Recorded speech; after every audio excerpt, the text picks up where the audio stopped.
Welcome to In the Lounge with Dre and V, the podcast for the people.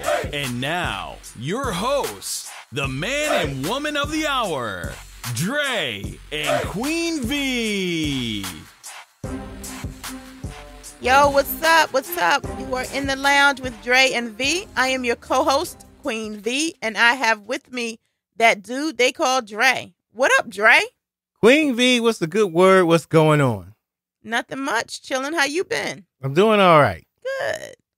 So today is episode 52 of In the Lounge with Dre and V, and the title of this episode is White Awakening. And I'm looking forward to talking about the things that we're going to talk about in this episode because a lot has happened within the 2 weeks, 2 weeks and 2 days since the last podcast. So I'm looking forward to it. A lot of information has come about in the news and stuff like that since the last podcast. So let's get right into it. Let's not waste no time. But you know what it is. Before we get into it, we got to have Queen V's word on the street. Queen V, take it away. It's the queen, y'all. It's the queen, y'all. Place your ear to your speaker and get ready for Queen V's word on the street. It's the queen, y'all. It's the queen, y'all.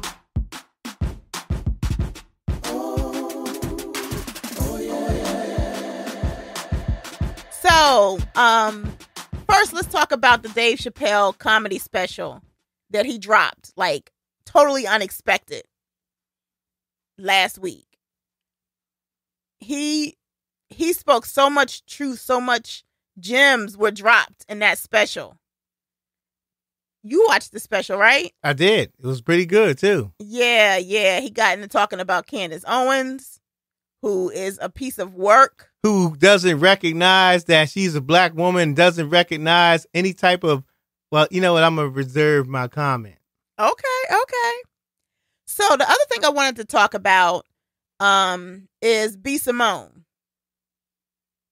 So, apparently she's written this book, or at least we thought she wrote the book, and now she's in some trouble for plagiarism because apparently the book is from all these different other books that she's just taken pieces of and put into her book and threw her title on it, her name on it, and sent it out there. Is that illegal? Plagiarism? I don't know if it's necessarily illegal. I mean, you get suspended from school, or you don't, you can get some serious trouble in school for plagiarism. So I don't know if, they can probably sue you in a civil lawsuit. I'm not sure about criminal. Okay. I just wanted to know. Yeah. But, it just makes me think,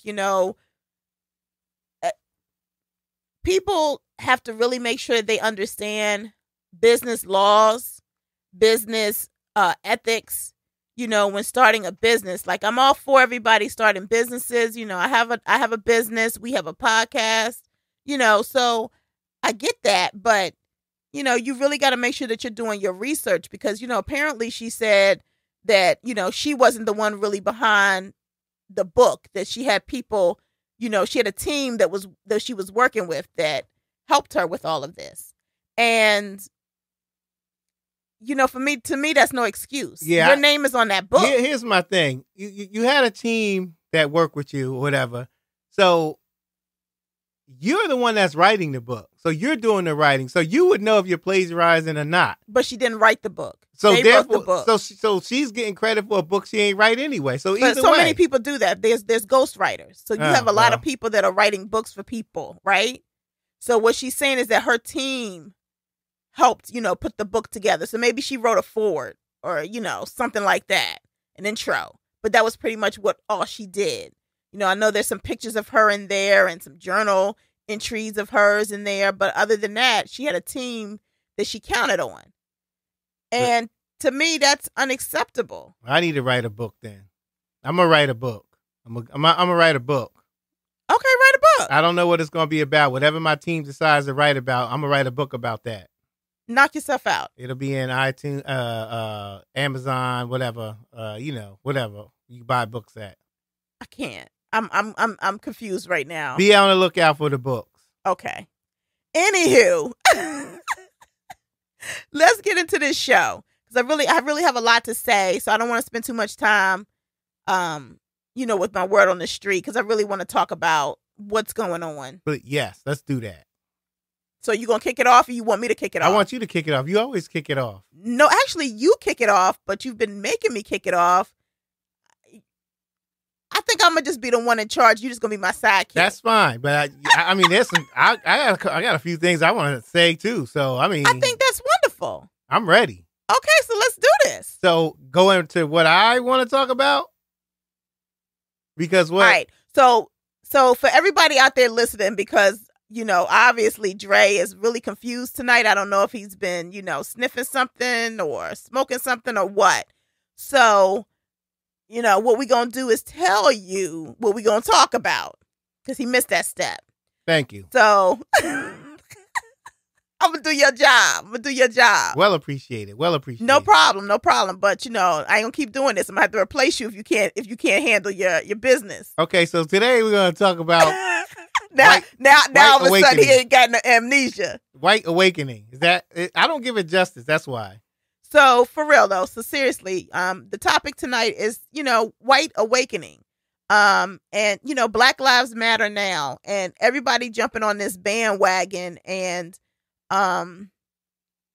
just everything that's going on. We haven't talked to you guys since the looting and the protests and everything have started. So we're not going to spend too much time on that, but I will say this, I've reached out and I've asked people, what do you think about the protests and the looting and the things like that have been going on? You get mixed responses, and I'm just going to give y'all my opinion. I think that the looting is a cry. It is saying that we have had enough. And when you sit back and think about something, right? When you reach your boiling point, you do things that are not your norm, right? You do things that are a little crazy, erratic, or whatever. It's the same thing. Y'all are constantly, we constantly have people killing us, calling the cops on us for no reason. COVID-19 is killing us at a higher rate. And it's like people have just had enough. People that lost their jobs behind this quarantine. Things are shook up enough. And then you want to go and kill us? Like, we're over it. We are over it. And, silent protests, peaceful protests aren't working. So some people have tried something different. Now, I'm not saying that I condone violence because I absolutely do not condone violence. But, hey, you got to do what you got to do to get what you're seeking. And I'm all for it. And my understanding is that the protest started off as peaceful protests. But when you show up in riot gear, we think we at war. And shoot rubber bullets at people who got their hands up, who's peacefully protesting. That's the type of shit you get when you do that. How about that? There you go. So, but that's really all I'm going to say about that. But I did want us to talk about tonight, Dre. Just why do you think it is that white people are woke right now? Like, why do you think that they're all behind the Black Lives Matter movement all of a sudden? And can we just talk about that NFL commissioner who is full of bullshit? Can we talk about him? We're going to get to that too. Absolutely. Oh, we're going to talk about him right now. Can we talk about him right this second? Let's talk about that bastard right now. So, I was at a point where I wasn't watching the NFL. And this last season, I kind of started to get back into maybe possibly watching football again. But after this dude gets on television, gets on social media, writes a letter saying that he gets the Black Lives Movement matter, he gets why people were kneeling, he is full of shit. Kaepernick was kneeling 4 freaking years ago, 2016. You're not going to tell me that for 4 whole years, you said this shit didn't matter.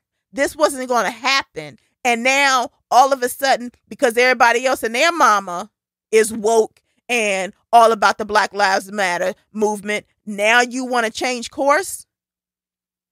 I am not supporting the NFL. I am not watching the NFL. You will not be getting any more NFL stuff from me for gifts. So you better ask somebody else for them because I ain't providing them. I'm not giving them no more of my money because I call bullshit on that. I fully and the support fact you. that you can't, the fact that you gonna sit here and not own your shit, like for real, like you seriously gonna sit here to some, I understand the kneeling now. No, you understand the kneeling now because the masses have said it's okay for you to understand the kneeling now. Yeah. You didn't believe in it then, and you don't believe in it now. He doesn't. Cut it out. Queen V, I think this is I guess a publicity stunt or whatever you want to call it. It's called marketing. Yeah. I think that's a good way. That's a very good word for it. It's marketing. Get the people behind you, the ones that didn't like you, and we'll have a good season or whatever. They'll start spending money watching games, but that's not going to work. We too smart for that. And can we also talk about how you got these teams out here playing and preparing for a freaking season? These black players out here, COVID-19 is taking us out quicker than any other freaking race. These players got to go home to wives, kids, and you got them out here playing because you don't want to lose a few dollars. I'm sorry. Every American is suffering and being affected by this freaking quarantine. I think the NFL can sit this season out. Yeah, and it's ridiculous. Right now they plan on having the season as scheduled. It's ridiculous in September. But there's a lot of players who are not willing to play. Good. So I don't know how well that's going to work out. The NFL won't make that much money this year because as soon as one of the starting quarterbacks gets the virus, it's going to cause another quarterback to come in who's not so great. Ratings is going to be low, whether it be a quarterback, running back, all of that stuff. This is going to be a different season. And who buying tickets? Who's sitting up in them stands? That's another thing. It's going to be very limited too. So nobody's doing that. No, nobody's going to be up in those stands like that. A lot, probably, there'll be a few people there. I mean, there might be some people there, depending on how far away they social distance in the sections or whatever. But it's not going to make no money at all. Not like it usually does. So I just think that they're putting profit over people. Yeah, and that just don't sit right with me. I think so, but I think eventually they may say we're going on with the scheduling as scheduled. But they don't have control over that. I think by September, if these numbers keep rising, they're not going to be able to do it, even if they want to. Well, who's going to stop them? States. Different states is going to say you can't play in this state. Yeah. And you can't bubble a whole NFL team. Now, the NBA is doing it right now because it's the playoffs. So it's only going to be 16 teams in that bubble. But when you're talking about 32 teams in the NFL, and you got a 52-man roster for each team compared to the NBA, who's got, I think it's like 12, 16 or whatever. It's a lot of people to bubble. Then you got to think about the training. So that's not going to happen. These states is going to stop that real quick.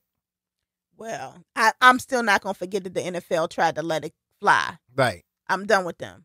Yeah, I get it. We're clear. So getting back to... And put your money where your mouth is. If you really meant that shit, why Kaepernick ain't got no job? Now he's going to be, I think he was invited by the San Diego Chargers. I think it was the San Diego Chargers. If I got the gist of it, he's been invited to work out with them. So who knows what that'll come out. Even if you give him a job, that's he should have never not had a job. I agree, but even if you give him a job, it's more to it than that. We're not settling just because you give him a job. It's a little bit too late for that. We would have settled for that if you would have gave him the job back then. But now that, all this stuff is going on, you're going to have to do way more than just give a black man a job in the NFL. You feel me? I feel you. All right. So there's something I want to talk about, but you can go ahead. I think I can wait. No, go ahead. I'll bring up mine later. I don't want to get off topic. So I think we should stick with the topic. Go ahead and say what you was going to say. So next topic. Around this same topic. I'm trying to understand. And don't get me wrong. I love my white people. They love me. I love the ones that love me. I don't really care for the ones that don't love me. I'm just put that out there. But they seem to be having a really hard time with this woke status. So they woke. They understand our plight. They support the Black Lives Matters movement, you know? They're standing behind us. They're for us. But they don't know what to do. And they keep coming asking black folk. So can I just put out a PSA? Absolutely. Go ahead and do it. To our white listeners. Go ahead and do it. Listen, we love y'all. If you want to come to us and tell us that you stand behind us and that you support us, that is great. Thank you so much. I appreciate that. But if you coming to me to ask me to help you, like for real, I don't have time for that. I'm over here fighting COVID. I'm over here fighting racism and discrimination and injustice. I'm over here trying to raise black children in this world that don't love them. I don't have time to coddle you and direct you and guide you. Use your white privilege to figure it out like you do everything else that matters to you in your life. I think you can figure it out. Yeah. Like, yeah. I don't understand why folk keep coming to me asking me, what can they do? What would you do if someone murdered your child? What would you do if somebody treated your child differently, your husband differently because of the color of their skin? You can figure out what to do when your injustices happen. You out there protesting, you out there calling the numbers, calling the school board, whatever you have to do when you feel like something is being done wrong for you. Why do you have to ask me what the hell you supposed to do? Do the same shit you would do if it was you. Yeah. So if that's your answer. That's the answer to anybody that asks me that question again. Do the same shit you would do if it happened to you. Stop asking me that damn question. I ain't got time to coddle you. Okay? Tuck your white privilege in and get to work. Period. And here's the thing. You've asked me a couple of times, why are white people coming out and fighting for the cause now? I think it's a couple of reasons. One, I think the way this man died, absolutely calling out his mother and all of that, that'll get to anybody. If you got to be a real cold-hearted person for that not to bother you, right? So I think that was one of them. That was absolutely one of them. This man, think about it. We've seen people shot, right? We've seen people in a chokehold before. We've seen all of that. The difference is, like you said, him calling out his mama, and you actually saw this man take his last breath. Yeah. If that don't get to you, you an evil mother effer. I'm just saying. Yeah, I think that's what it was. I think that was the first one. And I think the second one could have been white guilt. Some white people feel guilty for what's going on, how black people are getting treated. Because even though you're not the one that's treating black people like that, your race, your whole race is as a whole is doing it, and you can't do anything about how other people act and react and how they feel about another race. So you feel guilty about that, and that's probably why some of them are calling you. Yeah, and I've spoke to a couple of them who said that they felt guilty, and I've told them there's no reason for you to feel guilty if you're not the one out there doing the racist stuff and the discriminatory stuff. However, you may have something to feel guilty about. I'm just going to put it out there. If you also stand by and do nothing. Because to me, standing by and do nothing, you are just as guilty as the person doing the act of racism and discrimination and injustice. To stand by and do nothing is the same. So yeah, if you're doing that, I can see why that guilt may be crept up on you. And I had a conversation with a white colleague the other day, and I was telling her how I have to raise my children differently because of the color of their skin, and it's just what we do. From when our children are born, We think differently. We react differently, and we explain things differently to them in situations than you would for your child. And one thing that she said that really stuck out to me was, what you're telling me is that I need to work on raising my children differently. And what she meant by that was making sure that my children know that when you see something that's wrong, you don't just stand by. You know, when you're out with your black friend and you see someone treating them differently than they're treating you, you stand up for that friend. When you're out with your white friends and they're talking racism and they're using derogatory words about black people and stereotypes about black people, you correct them every time. And I love that that's what she got from that conversation, and that she's taken that with her, and she's going back to put that into her children moving forward. And that's, I think, now I've always said, I don't think racism will ever die. That's just my belief. And I'm a very positive person, but that's the one time where I don't believe that the glass is half full. Okay? But I do think that we move forward in a more positive direction when we both of us teach our children what is to be expected and what we expect from them. You know, depending on what their race is, this is what we expect you to do in these situations. This is how we expect you to treat people, no matter the color of their skin. And I think once we can start doing that, you will see some change. There will always be racist, but you will see some change. And I was about to say that. I was about to say that racism and all of these cruel things happening is going to be around it's going to be around until this world comes to an end. It's going to be around till this world comes to an end. I think what's going to cause the change is the reaction. The change is going to cause the change. The change in attitude toward how you address these people who are saying this. So that's a good point. That's a very good point. But let's talk about this change though, right? It is amazing to me how, because we have these woke white folks now, right? That everything that we've been asking for is falling into place. Instead of all lives matter, y'all are out there screaming Black Lives Matter. Every website I go on is talking about how they stand behind us. They have our back. Like, bills are being passed left and right. Yep. The state of Virginia has decided that Juneteenth is now a state-paid holiday. Yep. Like, where were y'all when all of this was happening before? Like, I part of me is excited that they finally get it and that there's finally movement.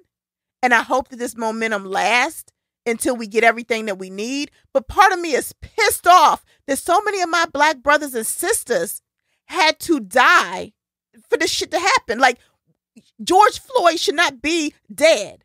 Right. Breonna Taylor should not be dead. Ahmaud Arbery should not be dead. Hell, Trayvon Martin. Let's go back to Trayvon Martin. Trayvon Martin should not be dead. The fact that it took you guys this long to wake the fuck up? Like, seriously? Yeah. Seriously? And that was what I was about to say too. Like, you taking some good points that I was thinking of too, is that there's a lot of people on the other side that's saying, well, you finally, you're getting what you want. Why are you still complaining now? Why are you so mad that it's better late than never? You know, better that we're doing it now than not doing it at all. But like you said, it's not so much that you're doing it now and we're mad because you're doing it right now. I mean, it is, but it's the fact that so many people were dying to get it. Like, we had to sacrifice. This ain't no game of chess where you sacrifice your men to get to the queen or the king. I mean, get to the king. These are human lives here. You know what I'm saying? So exactly. We gave up too much. That's why we damn mad. We gave up too much. We did. And there's a couple things I want to say, but real quick, I want to just say one thing. What I also do not like is that we're getting this support, and we definitely need this support for these Black men. But we have Breonna Taylor, who lost her life because you had officers with a no-knock warrant bust up in her house in plain clothes, and her boyfriend, to protect her and to protect his home, shoots at them because he doesn't know who these people are. And then they start shooting and they kill her. And these people are still on the freaking police force. And I appreciate everything that everybody's doing for George Floyd. I appreciate everything that's happening. But let's not forget about our women. Women are always forgot about. Black women. We are always forgotten about.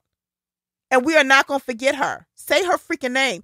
Breonna Taylor. Justice needs to be served for her. So I just wanted to put that out there because I don't know if you noticing that trend, but I'm damn sure noticing that trend. And while we out here fighting for justice, we need to make sure that that woman and her family has justice. Period. Absolutely. I totally agree with that.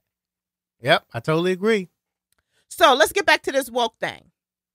And can we talk about Juneteenth? Yeah. Can I mention one thing before Absolutely. we get to start with that again? I just want to say Rashad Brooks killed by the police in Atlanta. These police officers that killed him are being charged, and in response to that, and I could be a little off, but I think this is I think I'm accurate with this. In response to that, because they got charged, the DA charged them. Cops are calling out sick, and those cops who are coming to work are not responding to calls unless the officer's in distress. So here's the thing. One of my colleagues is not colleagues, but one somebody I was talking to on YouTube, they made a comment about they should quit. The nerve of these police officers to call out sick. What are you mad about? And look, so what are you mad about? You killed somebody, and you upset because one of your fellow officers have been charged? Man, fuck that blue wall. Like, honestly, like that's going too far. I get what you're saying, and I think you're right. I think it's the blue wall. I think it's the support. Like Dave Chappelle said on his special, right? I forgot who he was talking about. I feel bad. I can't remember, y'all. My bad. But the black cop that had killed a cop, and I can't remember his name. I can't remember the story. But basically, when they found him in his home, there was like 400 cops there, right? You gonna show up for yourself. You show up for your own. We gonna show up for our own. So I understand the blue wall. They trying to support each other, but I totally get it. Like, these cops did not, in my opinion, follow proper protocol.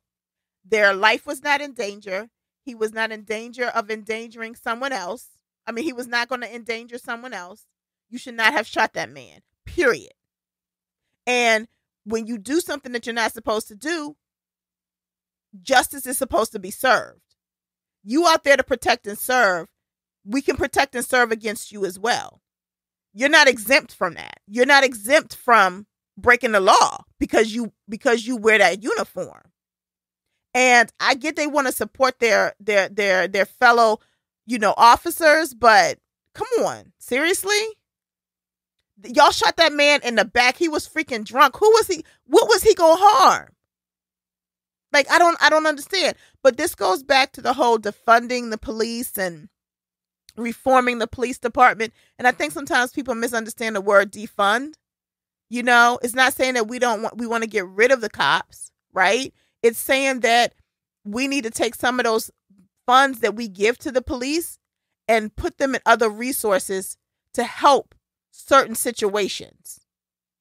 Because sometimes the police officer is not the most equipped and the most educated and the most knowledge, person to be able to handle these types of situations. Sometimes you need a mental health case person, to caseworker to be able to come in and assess the situation. A police is not equipped to do that, and so, part of the problem is because they're so focused on protect and serve and law and order, that is what they do. They don't know how to do something differently because they haven't been trained to. So how do we get them to be able to work? And I was talking to somebody the other day, and I was like, every school has a police officer, but not every school has a counselor or a nurse. And that's a problem. You got these counselors and these nurses hopping from school to school in the district. But every freaking school in the district got a police officer at the front door. If these kids had a opportunity to talk to a counselor, maybe it wouldn't get to a point where they even need a cop to be involved. If we had nurses on staff that made sure that these people got their medicine and their medication that kept them calm throughout the day, then maybe they wouldn't flip out. So that's what they mean when they say defund the police. And I think we also need to look at reforming. There should be standards. Do cops get bachelor degrees? Or do you hire a cop with a high school diploma? I think it's changed. I think you have to have a degree now. I'm not sure, but you need to have a degree, and you need to have a certain type of degree. Yeah. You shouldn't be no English major working in the police department. What education have you received to be able to do that? Right. So I definitely think that there needs to be some change. I think one of the cities, I don't know if it's the state or the city, they're going to start sending unarmed officers to certain calls.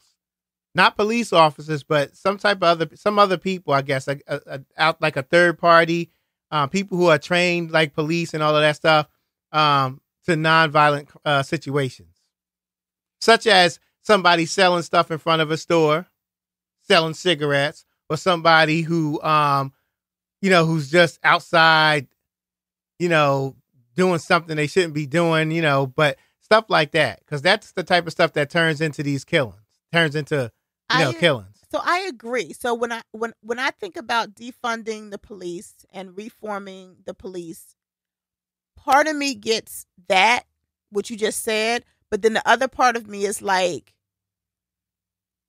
you still need someone that can handle a situation that gets out of hand.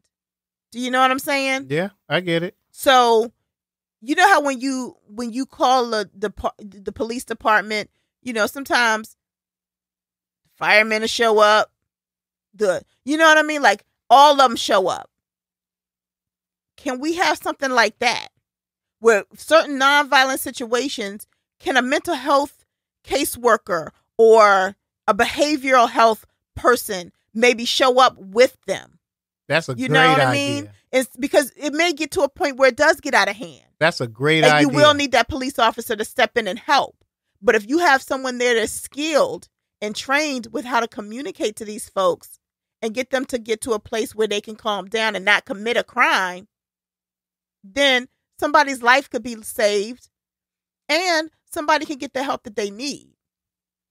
That's a good point. That's a very good strategy. Because these people, the cops come, they arrest them, they let them out, but nobody's ever contacted the professional to give them, help after they've been let out, of whatever lockup they was in for 72 hours, Yeah, and I know in the state of Virginia, me working for a mental health agency, if the police are called and it's somebody with some type of mental health issue, they call somebody else. They call. Oh, good. Yeah, there's a protocol for they will detain them, but once they arrest them or put them in the car and all that, they have to call somebody else to do other things. So they got to go through this whole process, and they don't really. I don't think they keep them. They call whatever they call the people I work for, and they got different programs where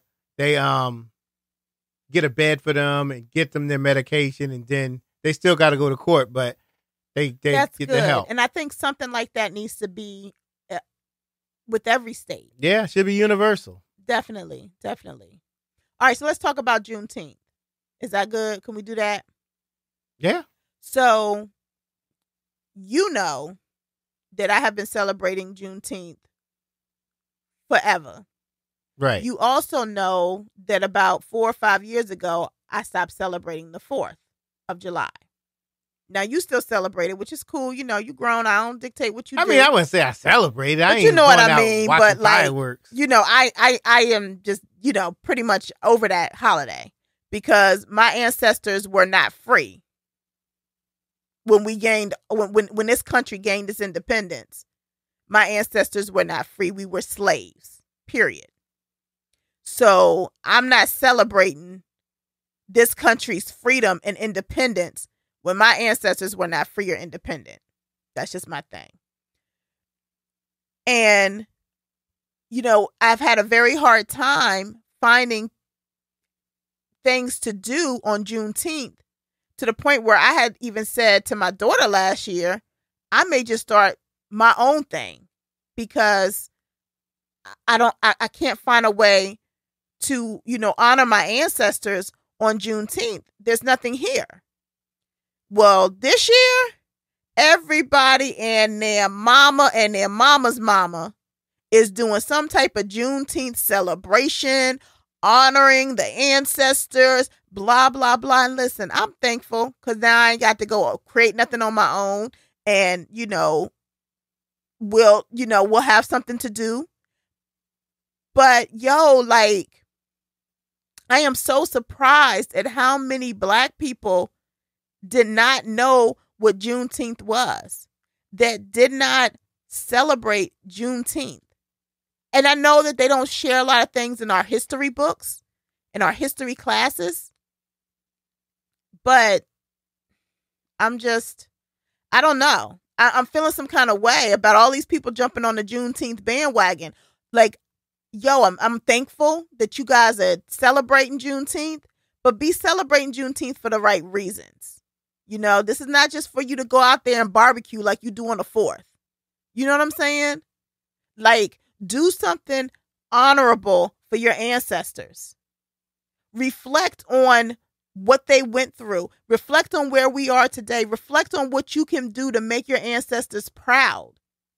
Like, make sure that it's more meaningful than just a barbecue with some friends and a t-shirt. So everybody want a t-shirt. I'm seeing that all over Facebook. Where can I get my Juneteenth t-shirt?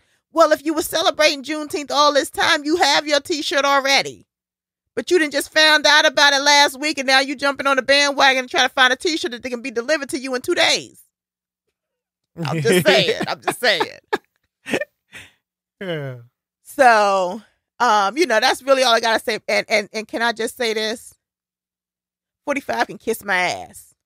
Yeah, mine too. Did you really say that you the reason that people know about Juneteenth? The same dude that wanted to have his rally in Tulsa, Oklahoma on Juneteenth? You're a piece of work. And I'm trying to say things nicely because I'm on the air. And I don't want nobody shutting us down, locking us up. So I'm trying to be nice in the way that I explain this, but he's a piece of work. And for you to sit here and say that out your fucking mouth when you purposely, I don't care what he said, you purposely planned a rally in Tulsa, Oklahoma on June 19th. F you, man. For real? Like, seriously. You need to just shut up. For real. And this is me being nice. I'm really trying. I'm trying very my proud hardest. of you. I'm Thank very proud of you Appreciate for being you. nice. You know, I don't want our little broadcast to get shut down. I'm trying. All right. Is that it, Queen V? I think that's it for now. All right. It was a good episode. I needed to get all this off my chest. It was a good episode. And I know I did a lot of talking, so if there's something you need to say, feel free. You said everything I wanted to say. I normally do because I talk so much, right? Right. Right. Let me stop. But I don't care. Whatever. I think that's going to be it. Thank you for tuning in. And, we appreciate you listening. We appreciate you being woke. We thank you so much for the support. And make sure you check out the Facebook group. We got the Facebook group going now. We have a like page and a Facebook group. We kind of transitioned everybody in the the page, the like page to the group, so we can have some great discussions in there. I want to hear what you have to say. I want to hear what questions you have, and you never know, it might be a topic of our podcast. So let's get to that group and let's start this conversation. And something that we want to start doing is, if you have a topic or a question or a situation going on that you want to hear our opinion about, because we very opinionated and we usually see things differently, right? So I think we'd be good to bounce something off of. So if that's the case, send us an email, send us IM us, DM us, let us know, hey, this is my situation. Send us a letter. This is my situation. This is my issue. What should I do? And we will pick random letters that to address on our future podcast. So that's something that we want to start doing. And you can reach us at In the Lounge with Dre and V. People get mixed up with the Dre and V. You're going to spell out and, so it's DRE and V, the letter V. Or you can choose the letter VEE. I have both email addresses, so if you make a mistake and you put the other one, that's fine. I check both of them. So if you have some stuff going on, hit us up. We can discuss it. We can say, hey, we can give you our opinion, like Queen V said, over a live podcast. So you're not alone, okay? You need some help. You need some advice. Hit us up. And I think that's gonna be it, Queen V. You got anything else you want to say? So I just want to end this with, I really do appreciate the support. We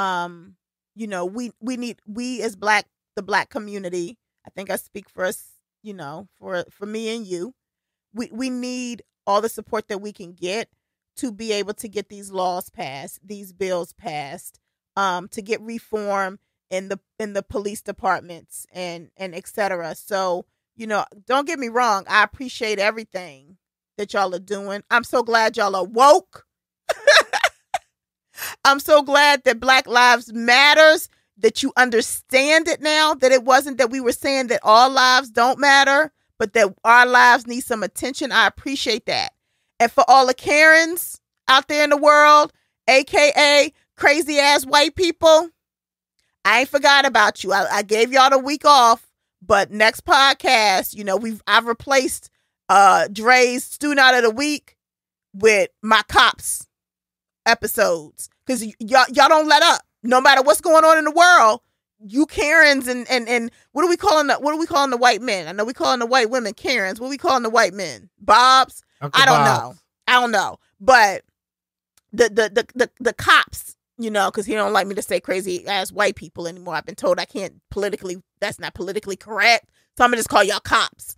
Y'all not letting up. Like, we got people out here protesting and looting, and y'all still out here showing y'all entire ass. So Student Out of the Week is being replaced by that. That's been a decision that I made unilateral. I didn't talk to him about it. He's over here looking shocked. But no, we talked about that already. I was done with that. Oh, good. So I'm gonna let y'all off the hook this week, but I will be back next podcast with a Karen story. Wait a minute. I want to say one more thing. So this is a call to action for Blackout Day, July 7th, 2020. We need one day of solidarity in America where not one Black person in America spends $1. This includes Africans, Native Americans, Asian Americans, Hispanics, all people of color. Together, we have $3.9 trillion in economic spending power. So think about that. That's how much it's going to cost them per day next time a person of color gets shot. We have got to start hitting them where it hurts. We have got to start doing things other than just these peaceful protests. We have got to think outside the box to get our message heard, to get our justice served, and to make sure that they stop killing us. And hitting them in the pockets will get their attention. So Blackout Day, July 7th, 2020. Please spread this message. Let's show some real action. And this is a call to action. For more information, you can go to the Blackout Coalition Facebook page on Facebook, of course. And that's all I got to say about it. I'm good. Thank you. So thank you for listening. This is Dre and V. Don't forget to reach out to us. Don't forget to check out the website, listen to some episodes, and catch up at In the Lounge with Dre and V.com or weinthelounge.com. Either one will take you to the site. And that's going to be it. We thank you, and we are out of here. Peace.